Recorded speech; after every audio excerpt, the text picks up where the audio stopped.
FIFA best കൊടുത്തു. FIFA ബെസ്റ്റിന് ഒരു ഇതുമില്ല. പിന്നെ വിവാദമുണ്ടാക്കി ഫിഫ ബെസ്റ്റ് 11 ആയിരുന്നു. അത് റാഫീനെ ഉൾപ്പെടുത്തിയില്ല.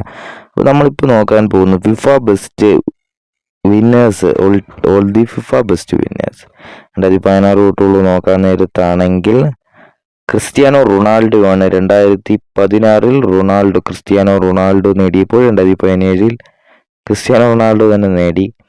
2018 ലൂക്ക മോഡ്രിച്ച് നേടി. പിന്നെ 2019 ലിയോ മെസ്സി നേടിയപ്പോൾ 2020 റോബർട്ട് ലെവൻഡോസ്കി, വീണ്ടും മറ്റാരുമല്ല റോബർട്ട് ലെവൻഡോസ്കി തന്നെ 2021 നേടി. 2022 ലയണൽ മെസ്സി തന്നെ വീണ്ടും നേടി. വീണ്ടും 2022 ലയണൽ മെസ്സി നേടിയപ്പോൾ വീണ്ടും അതേപോലെ തന്നെ ലയണൽ മെസ്സി 2023 നേടി. കഴിഞ്ഞ വർഷം വിനീഷ്യസ് ജൂനിയർ ആയിരുന്നു 2024 ഫിഫ ബെസ്റ്റ് സ്വന്തമാക്കിയത്.